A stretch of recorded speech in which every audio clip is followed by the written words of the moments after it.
Hello everyone, welcome back to my YouTube channel. Hope all are doing good. Viewers ఈరోజు ఈ వీడియోలో మనకి RFCL government సంస్థ నుంచి జాబ్ నోటిఫికేషన్ రిలీజ్ అయింది వ్యూయర్స్. ఈ సంస్థ వాళ్ళు వివిధ విభాగాల్లో హైర్ చేస్తున్నారు. మనకి జూనియర్ అసిస్టెంట్ పొజిషన్లని ఫిలప్ చేయడానికి ఈ జాబ్ నోటిఫికేషన్ని రిలీజ్ చేశారు.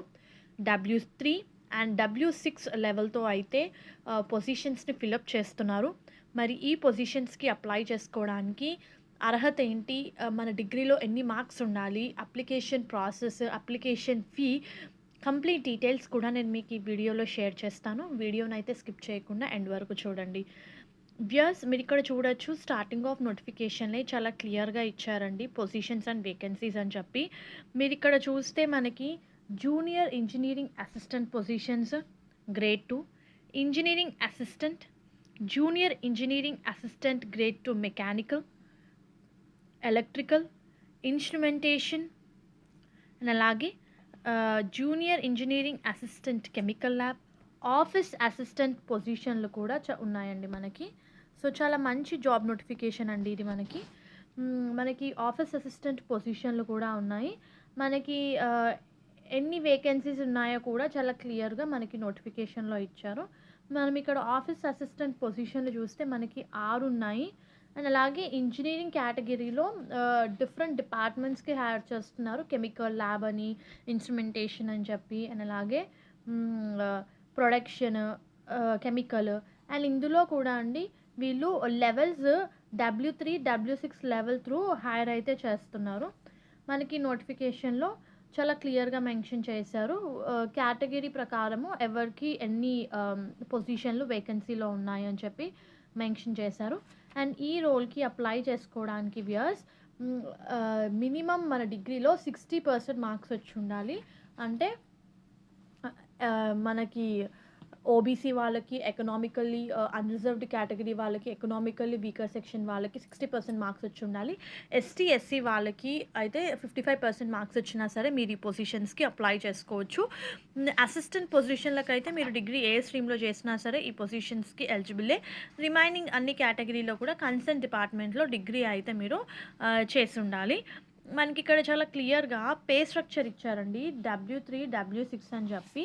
సో W3 వాళ్ళకి పర్ మంత్ 56,500 వరకు శాలరీ ఉంటుంది. W6 వాళ్ళకి 77,000 వరకు శాలరీ ఉంటుంది. మీరు ఇక్కడ చూస్తే చాలా క్లియర్గా ప్రతి పొజిషన్ కింద కూడా అది ఏ లెవెల్ కింద వస్తుందో అని చెప్పి చాలా క్లియర్గా ఇచ్చారనమాట. సో దాని ప్రకారం కూడా మనకి శాలరీ కూడా చాలా క్లియర్గా మనకి నోటిఫికేషన్లో ఇచ్చారు. మనకి బేసిక్ పేతో పాటు అన్ని అలవెన్సెస్ కూడా మనకి ఈ జాబ్ త్రూ అయితే సెలెక్ట్ అయిన క్యాండిడేట్కి ఇవ్వడం జరుగుతుంది. అండ్ మన క్వాలిఫికేషన్ చూస్తేనండి, ఆల్రెడీ నేను మీకు చెప్పాను కన్సర్న్ డిపార్ట్మెంట్లో డిగ్రీ చేసి ఉండాలి అని చెప్పి. అండ్ అలాగే కొన్ని పొజిషన్స్కి ఎక్స్పీరియన్స్ కూడా అడుగుతున్నారు. ఇక్కడ మనం అప్లై చేసుకునే పొజిషన్ అంటే అందరూ అప్లై చేసుకునే పొజిషన్ ఏంటి అంటే మాత్రము ఆఫీస్ అసిస్టెంట్ పొజిషన్స్ అనమాట. మీరు డిగ్రీ ఏ స్ట్రీమ్లో చేసినా సరే అప్లై చేసుకోవచ్చు. ఓన్లీ థింగ్ ఏంటంటే కంప్యూటర్ మీద నాలెడ్జ్ ఉండాలి. MS office, MS Excel, MS word మీద మీకు నాలెడ్జ్ అయితే ఉండాలి.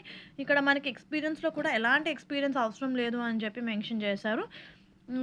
కెమికల్ ల్యాబ్లో కూడా మనకి బీఎస్సీ డిగ్రీ చేస్తున్న వాళ్ళు అప్లై చేసుకోవచ్చు, ఎక్స్పీరియన్స్ అయితే అవసరం లేదు. ఇంజనీరింగ్ అసిస్టెంట్ గ్రేడ్ 2 ఇన్స్ట్రుమెంటేషన్లో కూడా ఇక్కడ మనకి ఇచ్చారు డిప్లొమా ఇన్ ఇన్స్ట్రుమెంటేషన్ లేదా కన్సర్న్ డిపార్ట్మెంట్లో డిగ్రీ చేస్తున్న వాళ్ళు అప్లై చేసుకోవచ్చు. బట్ ఇక్కడ కొన్ని ఎక్స్పీరియన్స్ అయితే అడుగుతున్నారనమాట. అండ్ ఇక్కడ ఇంకో పాయింట్ ఏంటి అంటే మనం డిస్కస్ చేయాల్సింది ఏజ్ అండి. ఏజ్ రిలేటెడ్ చాలా క్లియర్గా ఇచ్చారు.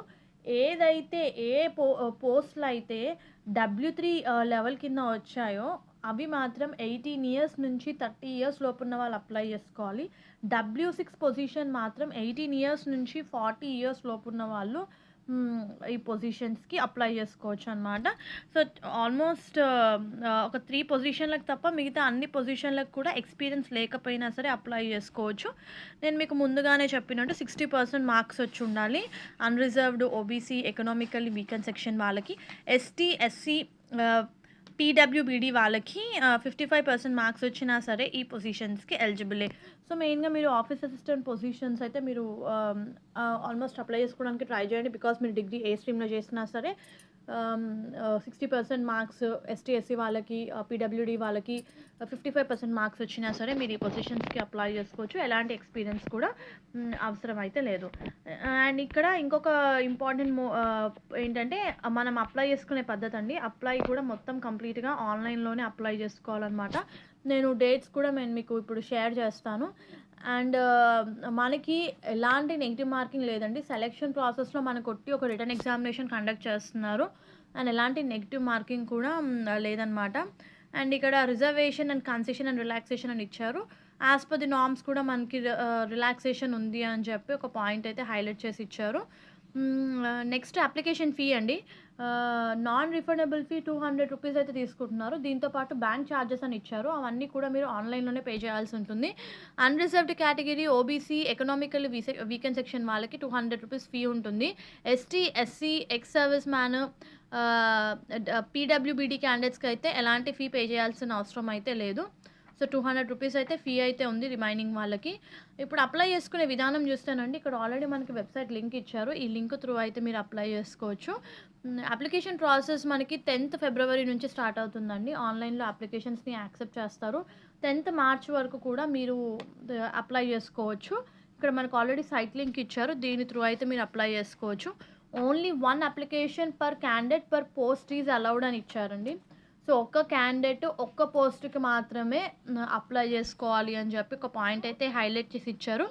Before applying the candidate should ensure they fulfil all eligibility norms అని చెప్పి మెన్షన్ చేశారు. సపోజ్ ఇఫ్ సంబడి ఏమంటారు, కొన్ని పొజిషన్స్కి మనకి ఆల్రెడీ ఎక్స్పీరియన్స్ అడుగుతున్నారండి. సో అవన్నీ కూడా మీరు సూట్ అయితేనే ఎక్స్పీరియన్స్డ్ దానికి మీరు అప్లై చేయండి. లేదా చాలా పొజిషన్స్కి కూడా ఎక్స్పీరియన్స్ అయితే అవసరం లేదు. సో మీరు అలా కూడా అప్లై చేసుకోవచ్చు. సో సెలెక్షన్ ప్రాసెస్లో మనకు ఒక కంప్యూటర్ బేస్డ్ టెస్ట్ ఉంటుందన్నమాట. నేను ఆల్రెడీ చెప్పాను, ఒక రిటర్న్ ఎగ్జామినేషన్ ఉంటుంది మనకి. సో కంప్యూటర్ బేస్డ్ ఎగ్జామినేషన్ మీకు దానికి సంబంధించిన డీటెయిల్స్ కూడా క్యాండిడేట్స్కి ఆన్లైన్ త్రూనే మీకు తెలియడం జరుగుతుంది. సైట్ త్రూ తెలియడం జరుగుతుంది. ఎలాంటి నెగిటివ్ మార్కింగ్ అయితే ఉండదు. అండ్ ఏ ప్లేస్లో కండక్ట్ అవుతుంది, ఏ టైంలో కండక్ట్ అవుతుంది, అవన్నీ కూడా మీకు కంపెనీయే డిసైడ్ చేస్తుంది, సంస్థనే డిసైడ్ చేస్తుంది. అండ్ మీకు అడ్మిట్ కార్డ్ ఎప్పుడు డౌన్లోడ్ చేసుకోవాలో అవన్నీ డీటెయిల్స్ కూడా మీరు సైట్ త్రూ తెలుసుకోవచ్చు అని చెప్పి చాలా క్లియర్గా ఇచ్చారు. The test will be conducted tentatively at అని చెప్పి కొన్ని లొకేషన్స్ అయితే ఇవ్వడం జరిగింది. ఇఫ్ యూ సీ మనకి ఇక్కడ హైదరాబాద్ కూడా ఉందండి, one of the location. Hyderabad, Bengaluru, Bhopal, Bhubaneswar, Chandigarh. So మీరు ఏమంటారు, మనకి అప్లికేషన్ ప్రాసెస్లో మనం టెస్ట్ ఏ లొకేషన్ అని కూడా మనం సెలెక్ట్ చేసుకునే ఆప్షన్ ఉంటుంది. కాబట్టి ఎవరి కన్వీనియంట్ ప్రకారం వాళ్ళు అలా సెలెక్ట్ అయితే చేసుకోవచ్చు. అండ్ కంప్యూటర్ బేస్డ్ ఎగ్జామ్ అండి. 120 మినిట్స్కి ఉంటుంది, అంటే 2 అవర్స్కి ఉంటుంది. టోటల్ మనకి 150 క్వశ్చన్స్ అడుగుతారు. And out of which 100 questions would be from mix of core curriculum of qualifying examination, that is diploma, BSc, graduate, as applicable for each post and discipline. 50 questions from general English, reasoning, general knowledge and awareness అని ఇచ్చారు. So ఇది కూడా చాలా advantage అండి. ఎందుకంటే మన ఏదైతే study ఉందో దాని రిలేటెడే అడగడం జరుగుతుందన్నమాట. సో మీరు ఏ పొజిషన్స్కి అయితే అప్లై చేసుకుంటారో ఆ పొజిషన్కి ఏ డిగ్రీ అప్లికబుల్లో ఆ డిగ్రీలోకి సంబంధించిన క్వశ్చన్సే అడుగుతారు. 150 క్వశ్చన్స్లో 100 క్వశ్చన్స్ అవే ఉంటాయి. సో మిగతా 50 క్వశ్చన్స్ కూడా మనకి general English, aptitude, reasoning, general నాలెడ్జ్కి సంబంధించినవి అడుగుతారు. 2 అవర్స్ టైం ఉంటుంది మనకి. ఎలాంటి నెగిటివ్ మార్కింగ్ అయితే లేదు. సో మ్యాక్సిమం మనకి బేసిక్ పేనే 45,000 అయితే అర్న్ చేసుకోవచ్చు ఒకవేళ క్యాండిడేట్ సెలెక్ట్ అయితే. So all the best. మంచిగా ప్రిపేర్ అయ్యి ఎగ్జామ్కి అటెండ్ అవుతే this is a very good job.